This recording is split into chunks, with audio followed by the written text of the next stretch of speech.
Bismillahirrahmanirrahim. Assalamualaikum warahmatullahi wabarakatuh. Waalaikumsalam warahmatullahi wabarakatuh. Alhamdulillahi malikil haqqil mubin. Alladhi habbana bil imani wal yaqin. Allahumma salli wa sallim ala Sayyidina Maulana Muhammadin. Khatamil anbiya wal mursalin. Wa alihi tayyibin. Wa ashabil akhyari ajma'in. Wa man tabi'ahum bi ihsanin ila yaumiddin. Amma ba'd. Yang saya hormati Pak Iskandar, Pak Agus Sofyan, Aslim, Pak Nur, Pak Bambang, Pak Doni, Pak Gus Tim, Pak Joko, Pak Prabowo, dan mungkin nanti yang akan bergabung. Alhamdulillah pada kesempatan yang baik ini kita bisa bermuajahah dalam keadaan baik, dalam keadaan sehat walafiat. Semoga perjumpaan kita ini senantiasa mendapatkan ridho dari Allah Subhanahu wa taala dan mendapatkan keberkahan darinya. Amin ya rabbal alamin. Amin ya. Salawat serta salam semoga tetap terlimpahkan kepada junjungan kita Nabi Muhammad SAW, Allahumma sholli alaihi. karena beliaulah suri tauladan kita dalam berakhlakul karimah, dan beliaulah khatamul anbiya, penyempurna ajaran Islam sebagai rahmatan lil alamin. Semoga kita semua, khususnya yang bergabung pada kesempatan ini, nanti akan mendapatkan syafaat Nabi Muhammad fi yaumil qiyamah. Amin ya rabbal Amin. alamin. Amin ya rabbal alamin. Para bapak yang saya hormati, perkenalkan nama saya Ali Mufron. Saya dari Pondok Pesantren Termas, Pacitan, Jawa Timur. Saya sangat merasa terhormat karena diberi kesempatan untuk ikut bergabung pada pengajian Lentera, yang sebenarnya saya secara pribadi merasa tidak pantas untuk memberikan tausiah atau mauidhah hasanah, karena para bapak, para ibu mungkin yang akan hadir ini lebih senior dari saya.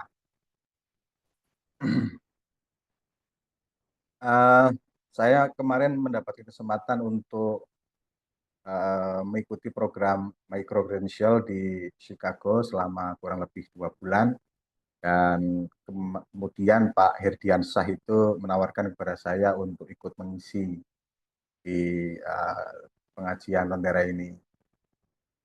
Dan alhamdulillah pada kesempatan ini kita bisa bertatap muka melalui Zoom, meskipun saya juga mohon maaf ketika bulan Desember kemarin yang seharusnya saya bergabung, saya tidak bisa karena ada acara mendadak ke DC pada waktu dan jam yang sama. Saya kira untuk perkenalan saya cukupi. Para bapak, akan saya mulai tema pengajian pada kesempatan yang baik ini. Saya share screen dulu, izin. Bisa dilihat ya Bapak ya. Iya, bagus. Alhamdulillah. Baik, saya mengambil tema deradikalisasi penafsiran Al-Quran, paradigma Al-Quran sebagai kitab rohmah atau Al-Quran kitabur rohmah. Sebelum masuk ke tema inti, saya akan memberikan prolog pendahuluan terlebih dahulu bahwa konteks sosial budaya Arab. Jadi 1400 tahun yang lalu dunia ini dalam keadaan jahiliyah.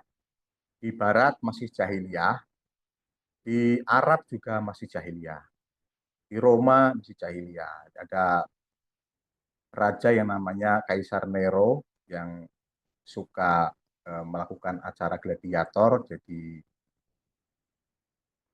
budak dengan budak diadu, nanti kalau salah satu sudah ada yang menang, maka acara dianggap sukses. Jadi di Roma pun masih jahiliyah, di Arab juga masih jahiliyah. Ini adalah konteks sosial budaya Arab ketika masa jahiliyah. Jadi ada budaya mabuk. Karena memang pada waktu itu hukum khamr atau minuman keras belum turun. Jadi belum turun ayat Al-Quran yang mengharamkan khamr atau minuman keras. Jadi budaya mabuk ini sudah menjadi tradisi masyarakat Arab pada waktu itu.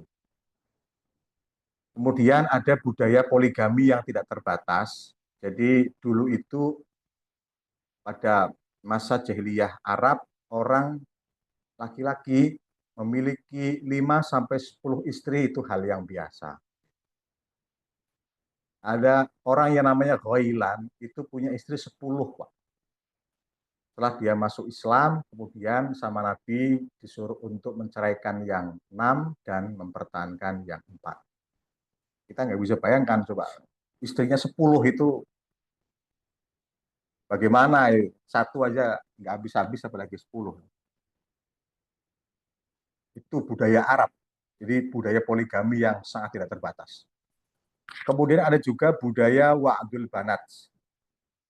Wa'dul banat itu mengubur bayi perempuan hidup-hidup. Jadi kalau ada ibu hamil, kemudian melahirkan anak perempuan, maka langsung dikubur hidup-hidup. Kenapa?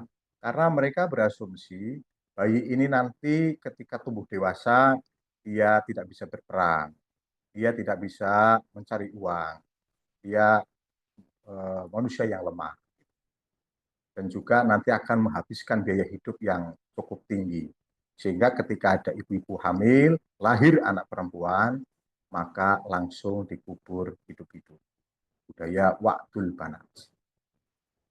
Ada juga budaya patriarki dan merendahkan kaum perempuan. Jadi budaya patriarki ini kaum laki-laki sangat mendominasi, baik di dalam urusan rumah tangga maupun pada urusan publik. Dan juga mereka sangat merendahkan kaum perempuan, menganggap perempuan kaum yang lemah. Dan yang terakhir ada budaya perbudakan. Jadi budak ini adalah manusia yang diposisikan seperti barang dagangan atau hewan. Jadi dia bisa diperjualbelikan, dipindah milik kepada majikan yang lain, ya, ataupun disuruh bekerja tanpa harus diberi upah. Karena perbudakan pada masa Arab Jahiliyah itu dianggap seperti barang dagangan atau hewan.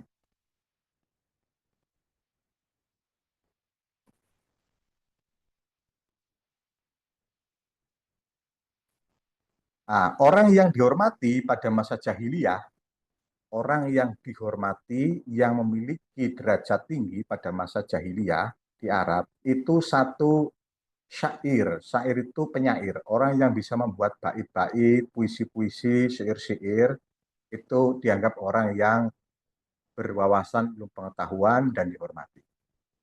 Kemudian yang kedua dan yang ketiga, orang yang dihormati pada masa jahiliyah adalah kahin dan sahir atau dukun dan penyihir.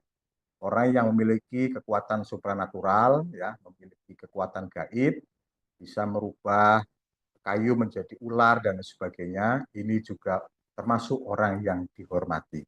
Nah, ketiga orang inilah yang pada masa Arab jahiliyah itu memiliki kedudukan yang sangat mulia. Di tengah-tengah budaya Arab yang sedemikian rupa, ada orang yang menyampaikan melalui ayat Al-Quran, yaitu Nabi Muhammad dalam konteks ini. Bismillahirrahmanirrahim. وَلِيَعْلَمَ الَّذِينَ أُوتُوا الْعِلْمَ أَنَّهُ الْحَقُّ مِنْ رَبِّكَ فَيُؤْمِنُوا بِهِ فَتُخْبِتَ لَهُ قُلُوبُهُمْ وَإِنَّ اللَّهَ لَهَادِي الَّذِينَ آمَنُوا إِلَى صِرَاطٍ مُسْتَقِيمٍ.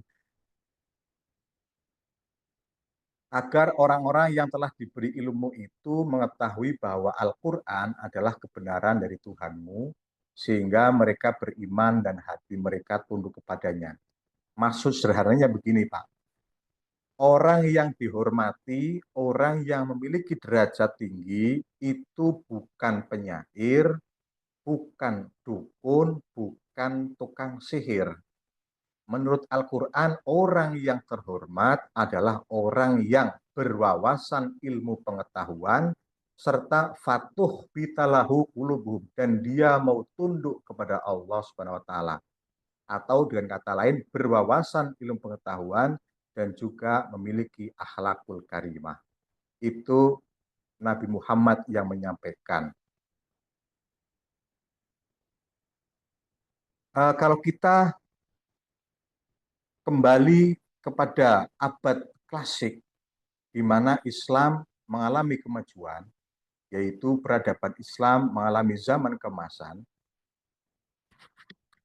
di situ lahirlah beberapa cendekiawan, ilmuwan, Muslim yang tidak hanya menguasai satu bidang disiplin keilmuan atau satu kompetensi keahlian, namun multidisiplin keilmuan. Pada periode klasik atau tepatnya pada abad ke-6 sampai abad ke-12, dalam bidang hukum lahirlah madzhabul arba'ah dalam ilmu fikih. Yang paling senior ada Imam Hanafi, kemudian Imam Malik, Imam Syafi'i, dan Ahmad bin Hambal atau Imam Hambali. Dalam bidang teologi pada masa periode klasik melahirkan Imam Al-Asy'ari, Al-Maturidi, Wasil bin Atta, Al-Jubai. Dalam bidang tasawuf ada Dzun Al-Misri, Yazid Al-Bustami, ada Al-Halaj. Dalam bidang filsafat ada Al-Kindi, Al-Farabi, Ibnu Sina, Ibnu Miskawai. Dalam bidang ilmu pengetahuan ada Ibnu Haisham, Ibnu Hayyan, Al-Khwarizmi, Al-Mas'udi, dan Ar-Razi. Jadi Islam mengalami peradaban yang sangat maju itu karena berasal dari wawasan ilmu pengetahuan yang mendalam. Jadi dulu Islam tidak mengenal dikotomi ilmu pengetahuan, tidak mengenal mana ilmu agama, mana umum, sehingga terkotak-kotak, tapi terintegrasi menjadi satu kesatuan yang utuh, yang komprehensif, sehingga melahirkan ilmuwan-ilmuwan cendekiawan yang begitu sangat luar biasa. Tidak hanya ilmu agama, al-ulumud diniyah, tetapi juga al-ulumul kauniyah, ilmu sains teknologi, dan juga al-ulumul insaniyah, ilmu sosial. Kita di sini contoh aja yang sering kita dengar, mungkin ada Ibnu Sina ya. Ibnu Sina ini di samping seorang filosof, juga seorang astronom, Ibnu Sina juga seorang dokter. Jadi tidak satu kompetisi keahlian yang dimiliki, namun beberapa kompetisi keahlian. Gitu. Karena dulu memang Islam tidak mengenal dikotomi. Ini sesuai dengan tadi ayat yang saya sampaikan, Pak. Jadi orang yang dihormati itu bukan dukun, bukan penyair, bukan tukang sihir, tetapi orang yang berwawasan, ilmu pengetahuan, dan juga berakhlakul karimah. Nah, abad klasik ini di mana ilmu pengetahuan sangat luar biasa dan akhlakul karimah juga sangat luar biasa, sehingga Islam bisa meluas ke seluruh penjuru dunia, baik di Barat maupun di Asia dan juga di Afrika. Nah, Al-Khwarizmi ini di samping juga ahli agama, dia orang yang menemukan teori Al-Jabar. Ya. Jadi Islam sangat berkembang pada masa periode klasik. Maka dari itu, Bapak, Ibu yang saya hormati, marilah kita bersama-sama meneladani akhlak Nabi. Jadi memberi contoh itu mudah, dicontoh itu sulit. Jadi saya katakan lagi bahwa memberi contoh itu mudah, tapi dicontoh itu yang sulit. Contohnya kita nyuruh anak kita, nak ngaji, itu mudah. Nak sholat, itu mudah. Tetapi kita mengawali sholat terlebih dahulu, itu sulit. Kita mengawali mengaji terlebih dahulu, itu sulit. Jadi memberi contoh itu gampang, yang sulit adalah dicontoh. Nabi Muhammad adalah qudwatun hasanah, uswatun hasanah, sosok yang layak untuk dicontoh. Karena Nabi basyarun lakal basyari. Nabi itu manusia, tetapi tidak seperti manusia biasa. Nabi tidur seperti kita. Tidur Nabi hanya tidur mata. Hatinya tidak pernah tidur. Hatinya selalu berzikir kepada Allah Subhanahu wa Ta'ala. Beda dengan tidur kita. Kalau tidur kita ya tidur mata, tidur hati, ngorok. Jadi Nabi berkeringat. Keringat Nabi harum seperti minyak kasturi. Kalau keringat kita, mungkin jarak 2 meter saja ada ayam lewat bisa semaput itu, pingsan ayamnya. Nabi itu meludah, ludah Nabi obat. Nah, ludah kita, orang nggak mau dekat. Jadi dulu itu ada sahabat Abu Bakar As-Siddiq yang pernah kesengat kalajengking di sebuah perjalanan dari Mekah ke Madinah. Kemudian tangannya itu yang terkena sengatan kalajengking itu di olesi ludahnya Nabi, sembuh seketika juga. Itulah bedanya ludah kita dengan ludah Nabi. Jadi, ludah Nabi itu obat. Kalau ludah kita mungkin yang dibuat untuk olesi luka kalajengking, mungkin makan semakin parah malah. Bukan malah sembuh, mungkin semakin parah mungkin. Itulah bedanya ludah Nabi dan ludah kita. Dan juga Nabi adalah pribadi yang sangat multidimensional sosoknya. Kalau kita kadang pernah berkata, saya ini seorang jenderal, Nabi juga memimpin perang. Kita ini seorang mubalik, kita ini dai, Nabi juga berdakwah. Kita ini dosen, kita ini guru, Nabi juga guru umat, mengajar. Kita ini pengusaha, kita ini pedagang, Nabi sudah menjadi entrepreneur, terbukti sudah berdagang di usia muda ke negeri Syam. Nabi juga seorang diplomat. Jadi tidak hanya kita aja yang politikus, Nabi pun juga seorang diplomat. Nah, kita ini kadang tukang ngomong kita ini menteri, kita ini gubernur, kita ini bupati, kita ini siapa pejabat gitu. Nabi juga pemimpin bangsa. Kalau kita ini seorang kepala keluarga, Nabi juga punya anak istri sebagai kepala rumah tangga. Jadi Nabi itu pribadi yang sangat multidimensional. Sampai Imam Al-Busiri dalam Qasidah Burdah mengatakan, ka'annahu wa fardun min jalalatihi fi askarin hina talqahu wa fi hasami. Seakan-akan Rasulullah Nabi yang berbeda dari nabi-nabi lainnya, dari keagungannya. Jadi Nabi itu seorang yang hebat di mana-mana, Pak.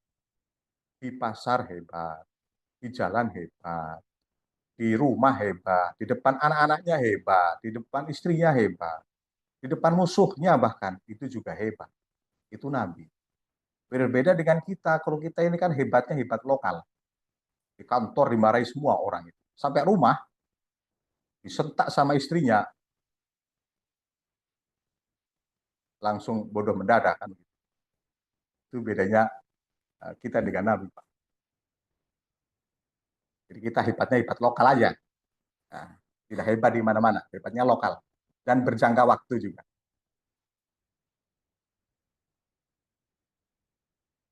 Nah, Nabi itu memang seorang ummi, Bapak Ibu.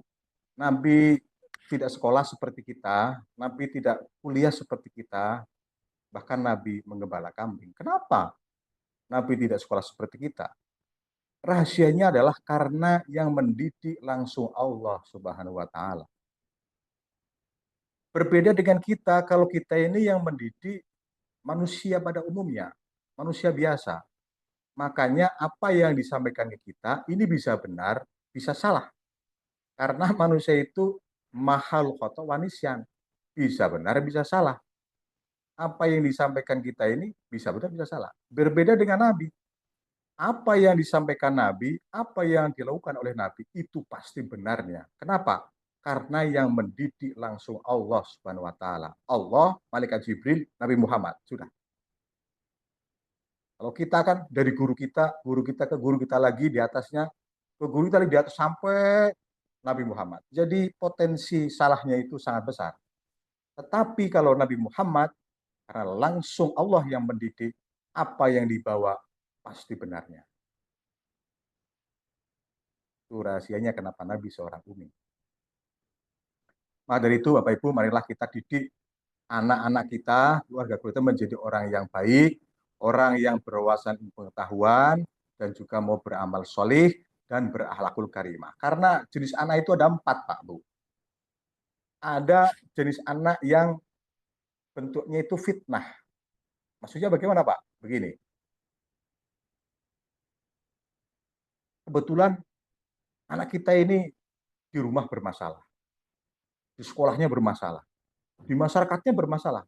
Di tempat kerjanya bermasalah. Di mana-mana bermasalah. Sehingga akhirnya membuat malu kedua orang tuanya dan juga keluarganya. Hati-hati Bapak Ibu. Ini anak bisa menjadi fitnah bagi keluarga kita sendiri. Yang kedua, jenis anak itu ada yang bentuknya musuh. Masih ditemukan kadang antara anak dengan orang tua itu tidak akur, saling bermusuhan. Bermusuhan ini tentunya banyak faktor, bisa juga karena perbedaan pendapat, bisa juga karena perbedaan pendapatan, sehingga muncul persikan-persikan, gesekan-gesekan, yang akhirnya terjadi konflik antara seorang anak dengan orang tuanya. Nah, ini jenis yang kedua. Jadi jenis anak itu ada yang jenisnya musuh. Yang ketiga, jenis anak ada yang zinatul hayati dunia. Bahasa terjemah sederhananya perhiasan dunia. Contohnya begini, zinatul hayati dunia itu. Kebetulan anak itu sukses, karirnya sukses, penghasilannya banyak, gajinya besar, juga dapat jabatan yang mentereng, dihormati oleh orang. Tetapi kebetulan jenis anak ini dia nggak mau ibadah, Pak. Sholat, nggak mau, ngaji, tidak mau, sukanya melakukan kemaksiatan. Ini adalah jenis yang ketiga, zinatul hayati dunia. Jadi dia sukses di akhirat, tetapi nanti dia akan celaka di akhirat. Dia sukses di dunia, tapi nanti dia akan celaka di akhirat. Ini jenis yang ketiga. Dan jenis yang keempat itu adalah kurota ayun. Kurota ayun ini anaknya baik kedua-duanya. Pas di dunianya anaknya sopan, santun, akhlaknya baik, suka beribadah, wawasan pengetahuannya juga mendalam. Di akhirat nanti masuk surga. Ini jenis yang keempat nih. Ini yang sulit sebenarnya. Tetapi insya Allah kalau kita mau berdoa dan berikhtiar, mendidik anak-anak kita, cucu-cucu kita menjadi anak yang baik, insya Allah bisa mencapai derajat yang keempat ini, yaitu qurrata a'yun. Jenis anak yang didambakan oleh seluruh orang tua. Para bapak, para ibu yang saya hormati, bisa didengar ya Pak ya? Jelas, jelas. Alhamdulillah. Jadi tanggung jawab manusia di dunia itu ada dua Bapak Ibu. Yang pertama, kita ini memiliki tanggung jawab sebagai Abdullah atau hamba Allah. Dan yang kedua, sebagai Khalifatullah fil ard atau wakil Tuhan di muka bumi. Sebagai Abdullah, kita wajib berzikir.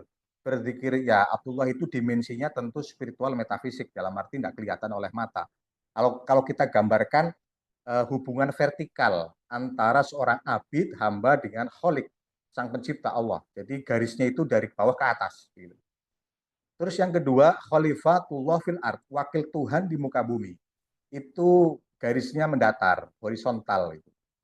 Jadi manusia memiliki kewajiban memakmurkan bumi. Ya. Memakmurkan bumi itu ya memakmurkan alam. Baik itu sama manusia sendiri, dengan hewan, dengan alam, atau dengan makhluk yang lain. Ini dimensinya tentu ya logis, empiris, rasional gitu. Dalam arti antara berpikir dengan menggunakan potensi khalifatullah fil ard dan berzikir sebagai Abdullah, ini kalau terintegrasi bisa berjalan beriringan bersama, maka aktualisasi hidup kita ini akan sempurna. Terkadang kita hanya Abdullah saja, ibadah murni untuk diri kita sendiri, tapi menafikan khalifatullah fil ard ini juga egois. Atau mungkin sebaliknya, khalifatullah fil ard aja, hanya khusus di dunia, sibuk dunia, tapi menafikan sebagai Abdullah atau Allah. Ini juga sangat berbahaya bagi kehidupan kita kelak nanti. Jadi antara Abdullah yang dimensinya spiritual, metafisik, dan juga khalifatullah fil ard yang dimensinya rasional empiris, ini harus terintegrasi, harus dilaksanakan secara bersamaan. Karena begini Bapak Ibu, antara wahyu dengan akal itu harus dikaji menggunakan pendekatan fungsional. Kalau akal dengan wahyu dikaji dengan menggunakan struktural, pendekatannya ini tidak bisa. Contoh, Al-Quran itu wahyu Tuhan, wahyu Allah. Al-Quran itu nakli ya, sedangkan Al-Quran ini kalau dipegang oleh orang yang tidak berakal, maka Al-Quran akan tidak berfungsi apa-apa. Sebaliknya, akal tanpa bimbingan wahyu ini juga akan membahayakan kehidupan manusia itu sendiri. Jadi antara akal dengan wahyu ini harus dikaji dengan menggunakan pendekatan fungsional, bukan dengan menggunakan pendekatan struktural. Kalau struktural nanti antara akal dan wahyu akan saling berebut. Dahuluan akal apa dahuluan wahyu itu. Tidak akan ada selesainya. Harus dikaji dengan menggunakan pendekatan fungsional. Jadi Al-Quran, wahyu atau hadis ketika berada di tangan orang yang berakal, maka akan bisa bermanfaat bagi kehidupan manusia. Demikian juga akal di bawah bimbingan wahyu, dia akan menjadi arah real bagi manusia itu sendiri. Bapak Ibu yang saya hormati, maka dari itu antara Abdullah dengan Khalifah fil Ard, antara berpikir dan berpikir, ini harus dilakukan secara bersama. Dengan kata lainnya, antara doa dengan ikhtiar, ini harus dilakukan secara bersama-sama. Karena doa itu jenisnya ada 4, Pak. Ada doa yang jenisnya itu langsung dikabulkan oleh Allah. Contoh, ya Allah saya minta uang $100, langsung dikasih sama Allah. Itu ada jenis doa yang kayak gitu memang. Jadi doa yang memang dikabulkan sesuai dengan permintaan kita. Mintanya $100, dikabulkan $100 oleh Allah. Ada jenis doa yang kedua, doa yang dikabulkan tetapi diganti dengan jenis lain. Kita minta uang $100, gak dikasih sama Allah, gak dikabulkan sama Allah, tapi mungkin diganti dengan jenis lain yang itu nilainya sama. Begitu. Makanya kita tidak boleh suudzon sama Allah, tidak boleh berburuk sangka sama Allah. Terkadang kita minta sesuatu, udah dikabulkan, kemudian kita suudzon, berburuk sangka kepada Allah. Kalau doa kita nggak dikabulkan, mungkin itu dikabulkan, tapi dalam bentuk lain yang sebenarnya nilainya itu sama dengan apa yang kita minta. Yang ketiga, ada doa yang tidak dikabulkan, tetapi orang itu sebenarnya diampuni dosanya. Kita minta uang $100 nggak dikabulkan sama Allah. Dan juga nggak diganti dengan jenis lain. Tetapi sebenarnya dosa-dosa kita seluruhnya diampuni oleh Allah Subhanahu wa taala. Dan yang keempat, ada doa yang tidak dikabulkan di dunia tetapi akan dikabulkan nanti di akhirat atau di surga. Ada juga jenis yang keempat, kita doa berpuluh-puluh tahun sampai kita wafat contoh. Ini nggak dikabulkan sama Allah, tetapi mungkin nanti Allah akan mengabulkannya di akhirat. Maka dari itu kita tidak boleh berburuk sangka kepada Allah, kita harus tetap selalu husnudzon, berbaik sangka kepada Allah Subhanahu wa taala. Bapak Ibu yang saya hormati, kita masuk ke tema inti. Tadi baru pendahuluan. Mohon maaf, prolog aja karena suasananya suasana Rajab, Pak ya. Jadi kita kasih siraman rohani di awal sebagai prolog. Dan kita masuk ke tema inti, yaitu paradigma Al-Quran sebagai kitab rahmah. Jadi tujuan Al-Quran diturunkan itu sebagai rahmah. Dalam surat Al-Anbiya ayat 107, Bismillahirrahmanirrahim, wa ma arsalnaka illa rahmatan lil alamin. Dan kami tidak mengutus engkau kecuali menjadi rahmat bagi seluruh alam. Ada kata-kata rohmah di situ. Rohmah itu artinya rikotun taqtadil ihsan ilal marhum. Itu di bawahnya itu. Perasaan belas kasih, rasa sensitif, lemah lembut, yang mendorong taqtadil ihsan, yang mendorong berbuat ihsan, berbuat baik, ilal marhum, kepada orang yang dikasihani.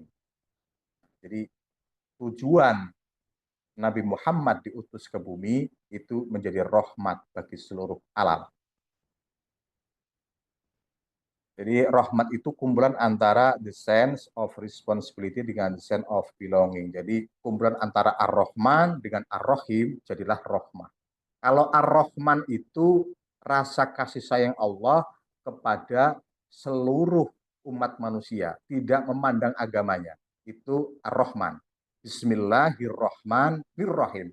Ar-Rahman itu rasa kasih sayang Allah kepada seluruh manusia, tidak memandang agama. Makanya kalau ditanya, loh kita ini orang yang muslim doa setiap hari nggak kaya-kaya, mereka yang non muslim kok malah yang nggak sholat mereka malah kaya. Karena dia mendapatkan rahmannya Allah, Pak. Dia mendapatkan kasih sayangnya Allah. Tapi Ar-Rahim, Ar-Rahman, Ar-Rahim, Ar-Rahim ini rasa kasih sayang Allah yang dikhususkan kepada umat Islam nanti di akhirat. Nah, ini bedanya di situ antara Ar-Rahman Ar-Rahim. Kalau Ar-Rahim ini rasa kasih sayang Allah yang dikhususkan kepada orang muslim nanti di akhirat. Selain muslim tidak akan mendapatkan Ar-Rahim.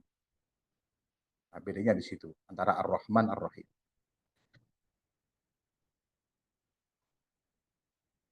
Baik, Al-Quran ini harus menjadi basis etik teologis sebagai solusi jawaban atau solusi atau jawaban atas problem sosial-religius masyarakat, termasuk isu radikalisme agama. Segala bentuk produk pemahaman atau tafsir dan perilaku yang bertentangan dengan nilai-nilai rahmat humanis harus ditinjau ulang, bahkan diamputasi. Nah, baik, kita masuk ke definisi dulu, Pak. Apa yang dimaksud dengan radikalisme dalam konteks perspektif Islam? Ar-radikaliyah wa tatarrufiyah, paham atau aliran yang menghendaki perubahan secara drastis atau fundamental reform. Inti dari perubahan ini cenderung menggunakan kekerasan. Jadi paham ini paham yang ingin merubah, mentransformasi sebuah keadaan, tetapi dengan cara-cara yang drastis, dengan cara-cara yang praktis, cepat gitu, dan cenderung menggunakan kekerasan. Dalam teori sosiologi dikatakan ada relasi hubungan yang positif antara cara berpikir dengan cara berperilaku. Maksudnya begini, kalau otak, IQ, otak kita dengan hati kita ini diisi oleh ideologi-ideologi radikal, maka perilaku kita pun akan radikal. Sebaliknya, kalau otak dan hati kita ini diisi oleh ideologi-ideologi yang penuh rahmah, penuh kasih sayang, maka perilaku kita pun akan rahmah, penuh kasih sayang. Ini dalam teori sosiologi. Jadi ada hubungan yang signifikan antara cara berpikir dengan cara berperilaku.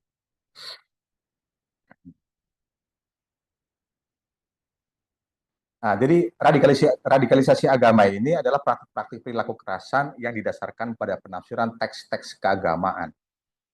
Radikalisasi agama bisa bermula dari teologi radikal, memang harus diakui ada ayat-ayat atau hadis yang berpotensi menjadi justifikasi tindak kekerasan. Nanti saya kasih tahu Pak mana ayatnya, mana hadisnya. Yang memang sebenarnya ayat itu tidak menganjurkan kekerasan, cuma berpotensi kalau salah tafsir ya, kalau salah tafsir. Mengapa pemahaman menjadi radikal? Ada dua hal. Yang pertama, problem ideologi politik atau ta'assub, fanatisme tertutup, menganggap kelompoknya yang paling benar, menganggap kelompoknya yang paling ahli surga, ta'assub. Itu juga bisa menjadi radikal pemahamannya. Yang kedua, ada problem metodologi. Ini banyak sebabnya. Yang pertama, hanya melihat aspek legal formal, tidak melihat nilai-nilai universal humanistik. Jadi hanya memahami teks nas, baik Al-Quran maupun hadis, secara tekstual, tapi dia menafikan, tidak melihat nilai-nilai universal humanistik atau kemanusiaan. Padahal Nabi Muhammad itu, Bapak, kalau kita lihat ketika Mi'raj ya, bertemu dengan Allah, Nabi Muhammad itu mau balik lagi ke bumi. Padahal nikmat yang paling nikmat itu bertemu Allah. Nabi Muhammad ketika Isra Mi'raj bertemu dengan Allah secara langsung. Tapi kenapa Nabi Muhammad mau balik lagi ke bumi, yang mana bumi pada waktu itu terjadi pertumpahan darah? Karena Nabi Muhammad membawa misi kemanusiaan. Membawa misi humanistik. Mungkin kalau kita bertemu dengan Allah, ya tentu nggak mau balik lagi ke bumi, Pak. Karena bertemu dengan Allah itu adalah nikmat yang paling nikmat. Tapi Nabi Muhammad setelah bertemu dengan Allah masih mau kembali ke bumi untuk mentransformasi peradaban umat manusia. Kemudian yang kedua, tanpa melihat latar belakang atau asbabun nuzul dan asbabul wurud, munculnya ayat atau hadis. Jadi problem metodologi yang kedua ini terkadang orang kurang menguasai teori ilmu tafsir atau ulumul Quran, ataupun juga ilmu hadis atau ulumul hadis. Jadi dia hanya menginterpretasi nas Al-Quran maupun hadis secara tekstual, tanpa melihat sebab-sebab ayat itu turun atau sebab-sebab di mana hadis itu turun. Yang selanjutnya, pemahaman yang tidak komprehensif. Ini tentu akan berimplikasi kepada tindakan radikal yang berkedok jihad. Yang secara langsung atau tidak menjustifikasi secara keliru kekerasan atas nama Al-Quran. Dan yang terakhir, pemahaman yang tekstual kaku, ini dijadikan pijakan bagi sejumlah kelompok radikal. Ini sebab-sebab kenapa pemahaman seseorang menjadi radikal.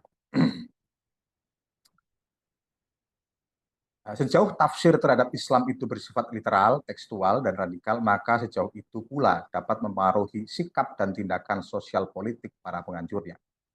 Tafsir pro kekerasan inilah yang sering dipakai oleh gerakan teroris. Nah, ini adalah contoh yang dipahami radikal. Bismillahirrahmanirrahim. Ya ayyuhalladzina amanu udkhulu fis-silmi kaffah. Orang-orang Islam, masuklah kalian dalam Islam secara keseluruhan, kafah. Ayat ini sering dijadikan justifikasi ya, untuk menerapkan sistem Islam secara formal, secara total gitu. Maka dari sinilah muncul konsep al-Islam, ad-din, wa daulah. Islam itu agama dan daulah, agama dan negara. Tafsir ini sangat berbahaya. Ini bisa berimplikasi kepada penolakan hukum produk manusia, ya, atau sistem negara yang dianggap tidak berdasarkan Islam, bahkan negara yang seperti itu dianggap sebagai negara tauhid. Dia juga menolak ini, Pak, menolak sistem demokrasi. Ya. Dia memperkuat dengan ayat wa man lam yahkum bima anzalallah fa ulaika humul kafirun. Barang siapa yang berhukum memerintah dengan selain yang diturunkan Allah, maka mereka ini kafir. Golongan Islam ini mengkritik sistem demokrasi karena itu produk hukum manusia. Mereka juga menganggap demokrasi itu sebagai jahiliyah modern dengan berdasarkan ayat tadi wa man lam yakum bima anzalallah wa ulaika humul kafirun. Ini ayat-ayat yang dipahami radikal oleh kelompok radikal ya. Faktor munculnya radikalisme agama ini memang banyak, Pak. Bisa karena politik, karena sosiologis, karena kemiskinan, ekonomi, ada juga memang karena ideologi-ideologi radikal. Jadi sangat kompleks sekali mengurai akar radikalisme di dunia ini. Karena faktor muncul itu berbagai dimensi ya. Tidak hanya politik saja, juga sosiologis, juga bisa karena ekonomi ataupun teologi radikal. Namun bagaimana melawan radikalisme agama? Jika praktek radikalisasi dipengaruhi oleh ideologi, baca teori radikal, maka ia harus dilawan dengan melakukan deradikalisasi teologi. Deradikalisasi memuat konsep deideologisasi yang merupakan upaya untuk memutus proses penyebaran ideologi radikal. Ini Bapak Ibu. Jadi cara mengurai agar ideologi radikal ini tidak berkembang atau orang yang sudah terkena ideologi radikal ini bisa sembuh. Yang pertama caranya harus dengan cara humanis. Ya. Pemberantasan terorisme itu ya sesuai dengan upaya penegakan hak asasi manusia, ya, menciptakan kesejahteraan, keadilan, dan juga tersangka terpidana terorisme ini juga dia dijunjung hak asasi manusianya, jadi disentuh secara personal, tidak menggunakan cara-cara kekerasan atau cara intimidasi. Yang kedua adalah soft approach, atau bahwa pemberantasan terorisme itu dilakukan melalui suatu komunikasi yang baik dan mendidik antara aparat penegak hukum dengan para tersangka maupun narapidana terorisme, bukan dengan cara-cara kekerasan. Dan yang ketiga, menyentuh akar rumput Jadi program ini tidak hanya ditunjukkan kepada para tersangka maupun terpidana terorisme, akan tetapi juga program ini juga diarahkan kepada simpatisan anggota masyarakat yang telah terekspos paham-paham radikal, dan juga menanamkan multikulturalisme dan juga toleransi. Nah, ini adalah contoh-contoh deradikalisasi penafsiran. Ada ayat tentang izin perang. Udzina lilladzina yuqataluna bi annahum zulimu. Ini. Jadi ayat yang pertama kali turun tentang perang itu ada di Mekah. Konteksnya, Pak, ini konteksnya. Umat Islam itu dizolimi oleh kaum musyrik. Jadi bukan umat Islam menyerang terlebih dahulu, tidak, tetapi umat Islam dizolimi, terjadi agresi, terjadi pengusiran terhadap kaum muslimin. Nah, jadi sekali lagi konsepnya ad-difai. Ad-difai itu mempertahankan diri. Jadi umat Islam itu diizinkan untuk berperang pada waktu itu karena umat Islam mempertahankan diri. Jadi bukan umat Islam menyerang terlebih dahulu, tapi umat Islam diserang terlebih dahulu. Jadi ad-difai. Nah ini. Di samping itu berperang itu harus di jalan Allah, ya. Yang diperangi adalah orang-orang yang memerangi kaum muslimin. Konteksnya kaum muslimin di Mekah diperangi. Berperang mesti harus dengan etika. Perang dalam Islam lebih bersifat defensif atau al-harb ala-difa'iyah, jadi mempertahankan diri. Bapak Ibu, ini terlalu panjang apa bagaimana ini? Atau saya khawatirnya nanti waktunya terbatas. Silakan. Masih berapa lagi ininya? Lanjut Ustaz, lanjut. Lanjut aja, Ustaz, silakan. Ya. Gitu. Nah, ini yang hadis, Pak. Ini yang hadis. Tadi saya katakan ada ayat Al-Quran dan hadis yang kadang dipahami secara radikal. Umirtu an uqatilan nas hatta yaqulu la ilaha illallah. Saya diperintah untuk memerangi manusia sampai mereka mengatakan la ilaha illallah. Tiada Tuhan selain Allah. Yang dimaksud anas di sini manusia itu bukan bukan orang Nasrani ataupun Yahudi, tetapi di sini konteksnya pada waktu itu penyembah berhala, Ahlul Ausan. Ahlul Ausan itu orang yang mengucapkan la ilaha illallah, tetapi justru malah memerangi umat Islam. Gitu. Jadi konteksnya berbeda, Pak, ini. Nah, jadi hadis ini turun itu untuk Ahlul Ausan. Ausan itu tadi orangnya sudah mengucap la ilaha illallah, tapi dia tetap memerangi umat Islam. Gitu. Jadi ini konteksnya ini harus dipahami, Pak. Jangan salah paham. Kalau salah paham nanti ini sangat berbahaya sekali. Gitu. Ada juga ini konteks buhot, pemberontak. Ya. Pemerintah dengan enggan membayar zakat. Orang yang memisahkan diri dari jamaah umat Islam ketika perang dan membahayakan umat Islam.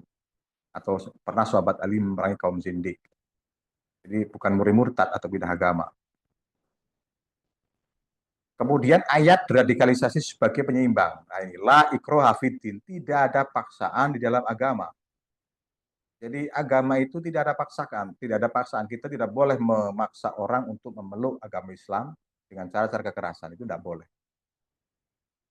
Atau ada juga ayat wa kadzalika ja'alnakum ummatan wasata. Memang kita ini dijadikan umat yang wasato, umat yang moderat begitu. Tidak ekstrem kanan, tidak ekstrem kiri. Nah, sehingga perlu pergeseran paradigma dalam beragama. Yang pertama minal hulwi ilal i'tidal, minal adawah ilal ukhwah. Minal hulwi ilal i'tidal itu dari paham ekstremis ke i'tidal, ke moderat. Minal adawah ilal ukhwah, dari permusuhan ke persaudaraan. Minat tatarruf ila tawassut. Sama ini artinya seperti yang hulu. Jadi dari paham ekstremis ke paham moderat. Minal inhilak ilal infitah, dari eksklusif ke inklusif. Dari sifat ketertutupan ke keterbukaan. Min dinil irhabiyah ila dinir rahmah wasamhah. Dari agama yang penuh peperangan ke agama yang penuh rahmat dan toleran. Baik, Bapak Ibu, saya kira ini saja. Secara singkat saya sampaikan tema kita pada kesempatan kali ini. Tema ini saya angkat karena eh, pemerintah di Indonesia sekarang ini kan sedang gencar-gencarnya ada program kerukunan antar beragama, moderasi beragama, dan lain sebagainya. Sehingga ini menjadi penting. Dan saya pengalaman di Amerika kemarin sungguh luar biasa toleransinya, ya, sampai di kampus kita ini sholat Jumat di gereja itu kan bagi kita pengalaman pertama, Pak. Mungkin kalau para bapak ini mungkin sudah banyak pengalaman di sana. Jadi saya dengan kawan-kawan kemarin mendapat pengalaman yang begitu luar biasa, ya, toleransi beragamanya di Chapel Universitas Chicago itu kalau hari Jumat digunakan untuk sholat Jumat, ya. Jadi ini luar biasa bagi kami ini, pengalaman-pengalaman semacam ini.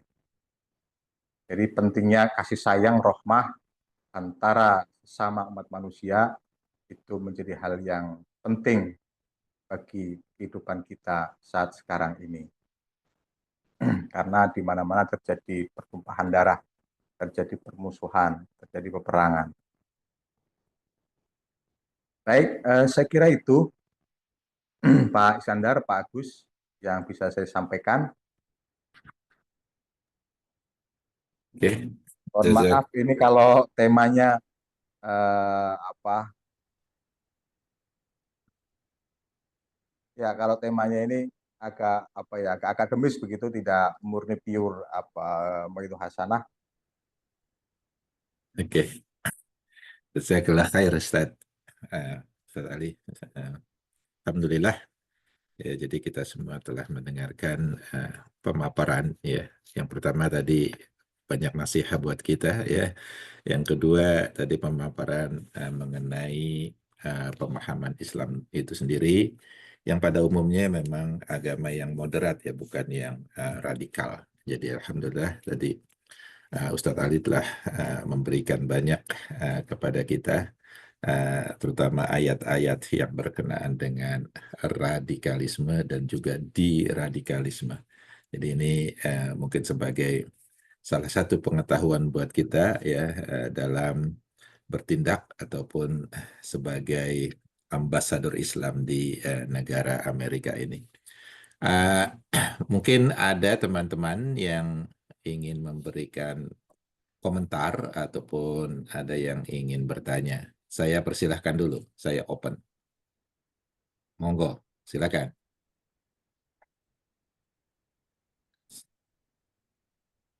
Dari ibu-ibu tidak ada yang gabung, Pak, ya? Ibu-ibu biasanya Bu Aslim tuh ditemenin sama sama ibunya biasanya.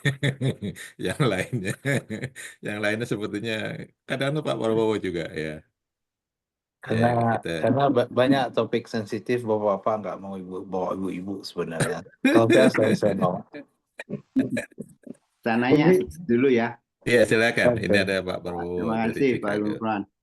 Nggak bisa menjelaskan lagi Pak, kenapa di ayat yang menjadi radikalisme itu, kenapa orang menjadi radikal itu gimana Pak? Bisa dijelaskan lagi, saya kurang paham tadi. Oke, baik Pak.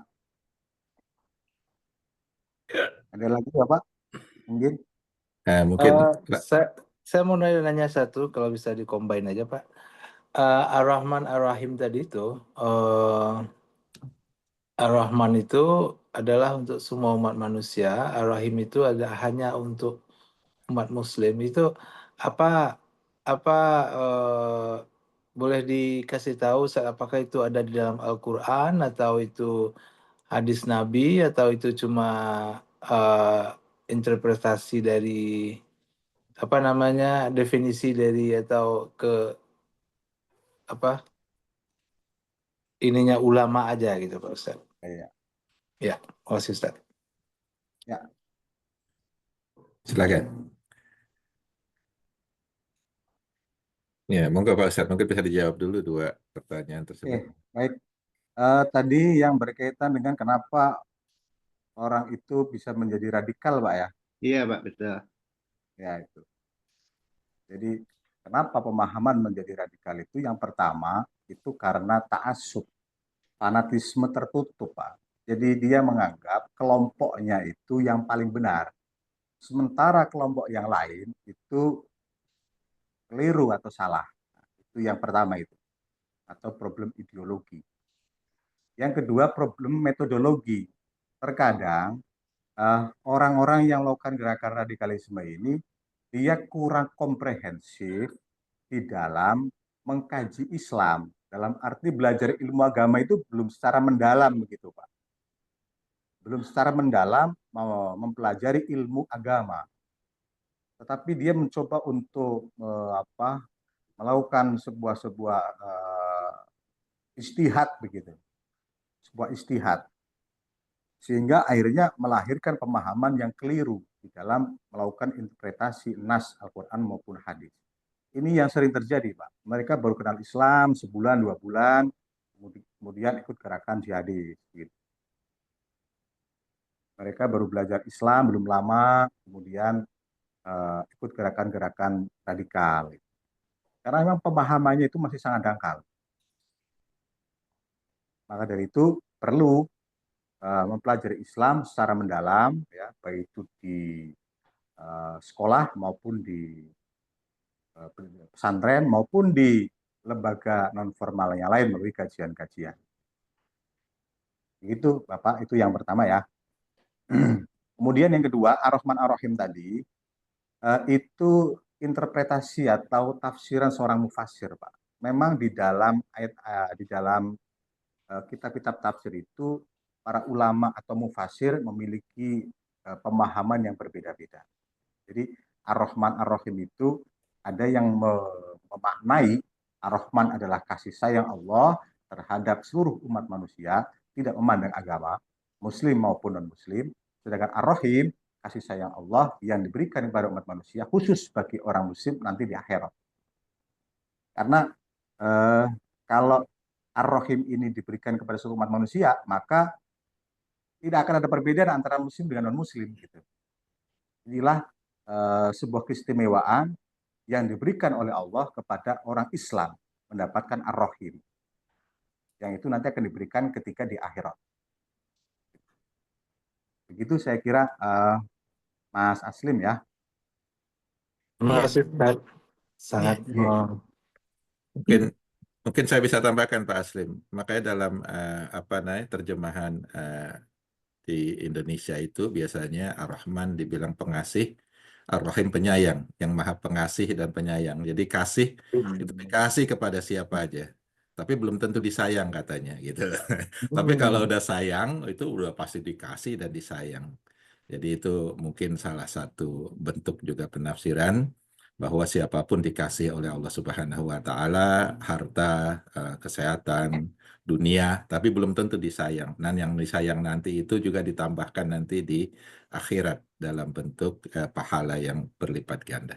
Itu mungkin tambahannya sebagian mungkin. Ya, terima kasih Pak. Ya. Terima kasih, Pak. Iya, kemudian ada lagi nih yang mau. Assalamualaikum. Iya, Pak Bambang, silakan. Iya, pendek aja. Waalaikumsalam. Tadi perumusan supaya kita beragama itu penuh dengan toleransi ya, setuju.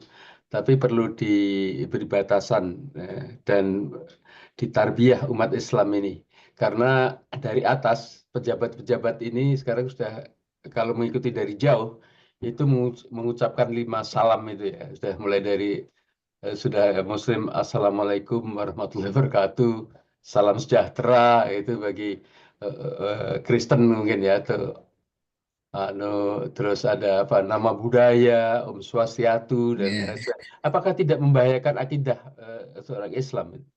Mestinya dididik sebagai bangsa Indonesia, toleransi itu ya kita cukup menghargai akidah masing-masing gitu. Kita jangan malu-malu lagi mengatakan bahwa kita akan misalkan mengungkapkan salam dari Kristiani itu kita secara tidak langsung mengakui akidah mereka dan seterusnya. Bagaimana Pak tentang konteks sekarang ini? Baik Pak, ini juga kembali kepada perbedaan pandangan Pak ya di dalam memahami makna toleransi itu sendiri sebenarnya. Sama dalam Islam pun, entah itu dalam fikih maupun dalam tafsir, itu juga para ulama memiliki perbedaan pandangan di dalam memahami sebuah teks atau objek. Saya kira untuk eh, toleransi itu juga sama, tergantung bagaimana kita memahami perspektif dari makna toleransi itu sendiri. Jadi ada yang menganggap ini tidak boleh, ini boleh. Ini mengucapkan salam lima agama, ada yang boleh, ada yang tidak boleh, dan sebagainya. Saya kira ini sebenarnya perbedaan perspektif saja, cara sudut pandang di dalam memahami itu. Saya kira itu, Pak. Mungkin kalau bisa diberikan artinya apa sih salam yang 5 itu? Tadi Pak Bambang bilang ada ada indikasi itu mengakui agama lain juga benar. Kira-kira yang 5 itu apa aja Pak Bambang? Bisa bisa ini nggak? Jadi kita mungkin Biasanya kan jelas juga. salam sejahtera bagi kita semua. Itu Oke, digunakan oleh orang Kristen. salam Terus sejahtera. orang Hindu itu Om Swastiastu. Artinya apa itu? Ada Eh, omnya di situ saya om. Sebentar, sebelum artinya sama budaya, Buddha, salam Oke, kebajikan itu Ya, Konghucu. oke, Terus oke. ada tambahan Pangestu lagi itu Rahayu. Oke, apa itu? Ada itu implikasinya kan kalau kita kaji lebih jauh Hmm. itu kalau secara pribadi dan yang saya ikuti itu bisa membahayakan akidah kita.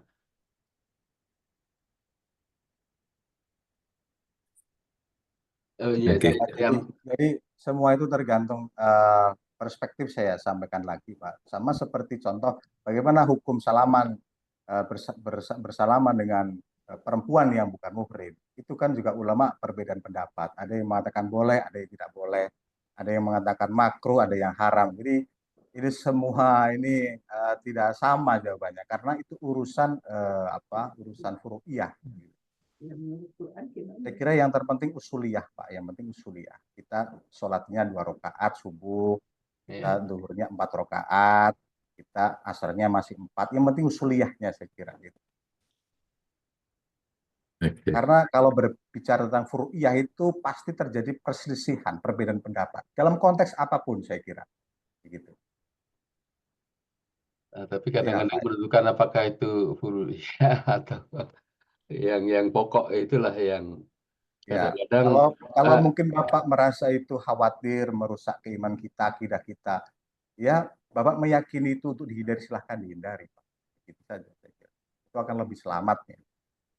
Tapi nanti dianggap radikal, Pak. Wah, ini Doni nggak mau ngucapin Salam radikal. ya, sejahtera. Kacau sekarang kan. Masalahnya kan di Ya, situ, Pak, teman-teman Muslim itu. Jadi kita itu apa ya, kayak di sini nggak cuma di Indonesia, Pak. Di sini kalau kita musuh kita itu orang-orang LGBT, Pak. Mohon maaf, Mas. Assalamualaikum ya, warahmatullahi ya. wabarakatuh. Nama saya Doni dari New York. Mohon maaf, Mas Agus ini langsung nongol aja. Mau nggak Ini silakan. kebiasaan jelek orang New York seperti ini, Pak. Nyerondol. New Yorker. Mohon maaf, Pak. Itu kalau di sini kan musuh kita orang-orang LGBT, orang-orang yang trans kayak gitu, Pak. Itu kalau kita mau toleransi sama mereka, pusing, Pak, gitu, Pak. Betul. Jadi mereka kita maunya mereka pakai, oh kamar mandi itu harus trans gitu. Artinya semua kamar mandi bisa semua orang laki-laki masuk blusak-blusuk sakar PDW gitu kan. Nah, begitu kita minta kamar mandi khusus yang cowok, mereka marah-marah. Dianggapnya itu enggak toleransi. Loh, piye? Kita menontoleransi mereka, membolehkan ada kamar mandi yang boleh blusak-blusuk seenaknya sendiri, sementara mereka enggak menoleransi kita yang menghendaki kamar mandi yang khusus cowok dan cewek kan bubar gitu kan. Nah, ini seperti yang Pak Bambang sampaikan tuh memang ya mungkin pertama salam, habis itu nanti pakaian. Loh, Bapak kok pakainya pakai koko? Wah, ini radikal nih. Loh, pakai peci. Lama-lama kita radikal terus, Pak, kalau gitu, Pak. Sampai sampai nggak tahu harus telanjang bulat baru. Ah, ini dia Muslim yang toleran gitu. Itu yang mungkin dikhawatirkan teman-teman mungkin, Pak. Ya, wah, ya, nggak ekstrim Anak gitu saya lah. sih insya Allah kita nggak mengalami, Pak. Tapi saya wanti-wanti ke anak-anak saya. Kamu harus mendidik mendidik anak-anakmu itu sangat-sangat radikal. Sama bilang gitu sama mereka. Kalian harus radikal. Kalau nggak radikal, kalian habis sudah. Habis kita ini, Pak. Itu, Pak. Mohon maaf, Pak. Mohon maaf. Radikal dalam konteks berpikir kritis itu kayaknya. Dalam berpegang pada akidah kita yang Ya, tadi, Pak, itu. Dan itu jangan, itu kan ada hadis yang cerita itu tentang seorang monk gitu, Pak, yang akhirnya dia matinya bunuh diri kan. Karena pertama kali kan dia, oh ini ada kasihan ada seorang murid yang kelaparan, cewek lagi kan. Terus tolong. Habis itu kan masuk. Habis itu mereka berdiskusi ilmiah secara ini ya, mungkin tentang toleransi atau tentang apa gitu, nggak tahu aku. Terus akhirnya kan, oh mereka tertarik. Terus akhirnya kan zina dan oh punya anak. Akhirnya terus membunuh saksi-saksi. Akhirnya setan yang terakhir yang membilang kamu paling gampang bunuh diri atau gimana ceritanya. Tapi yang jelas tuh kan itu menceritakan shifting gitu loh Pak. Yang itu apa dari akidah kita itu. Mohon maaf banget Pak. ya. Mungkin kadang-kadang istilah itu juga bikin pengaruh juga karena istilah radikal sendiri mungkin dalam pandangan orang lain bisa jadi bukan radikal. Artinya kadang-kadang radikal bisa diistilahkan juga dengan istiqomah. Jadi bertahan ya sesuai dengan konsisten ya dengan keagamaan kita. Kadang-kadang kata-kata itu sendiri memberikan apa namanya arti yang mungkin tidak sama, makna yang tidak sama Betul. untuk setiap orang mungkin. Ya, sama seperti dalam filsafat itu kan ada berpikir filsafat itu harus radikal. Itu kan berarti tindakannya radikal, tapi berpikir sampai ke akar-akarnya, itu kan. Term itu memang ya tergantung di mana kita pakai aja, Pak Sun. Mungkin yang dimaksud dengan Pak Ustadz radikalisme yang kita bicarakan saat ini adalah apa namanya menafsirkan ayat Al-Quran, kemudian yang membuat tindakan kita tidak sesuai dengan ajaran Islam itu sendiri, yang ajaran kasih dan sayang. Jadi seperti misalnya radikalisme membunuh manusia atau orang-orang yang tidak bersalah dan sebagainya. Mungkin ini konteksnya ya. Jadi memang beda konteks antara Mas Doni dengan apa yang apa namanya kita bicarakan saat ini. Ya, saya setuju sekali dengan Mas Doni bahwa kita memang harus radikal, harus istiqomah dengan agama kita. Kalau ada yang salah ya katakan salah, tapi sesuai dengan uh, apa namanya pemahaman Islam kita yang benar juga, bukan pemahaman yang salah. Karena yang Ustadz apa kemukakan ini adalah pemahaman Islam yang justru salah, radikalisme yang salah gitu. Oke. Iya memang Assalamualaikum. Waalaikumsalam warahmatullahi. Iya memang kalau sebutan radikal itu masalah yang kompleks sekali. Masalah yang kompleks sekali. Di satu sisi kita sebagai umat Islam harus bersifat yang apa sih namanya istiqomah itu tadi. Tapi sebagian menyebutkan itu adalah radikal. Padahal bukan sebenarnya. Benar, betul. Istilah radikal sendiri itu juga kadang-kadang digunakan untuk suatu tujuan tertentu. Yep. Ya, jadi apa namanya bisa juga sebagai mungkin sebagai untuk apa? Untuk bisnis. Iya kan? Jadi apa bagaimana cara memerangi ini radikal nih, harus begini. Tapi kan butuh uang katanya. Ya, terutama itu juga kalau kita udah tahu semua itu bahwa aparat negara itu menggunakan itu untuk ya tujuan yang apa namanya? Ada something-nya lah di situ.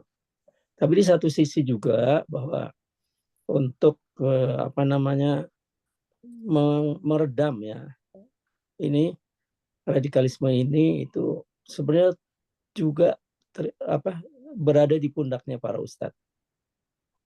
Para ustadz ini harus apa namanya yang sebagai ujung tombaknya ya, ujung tombak untuk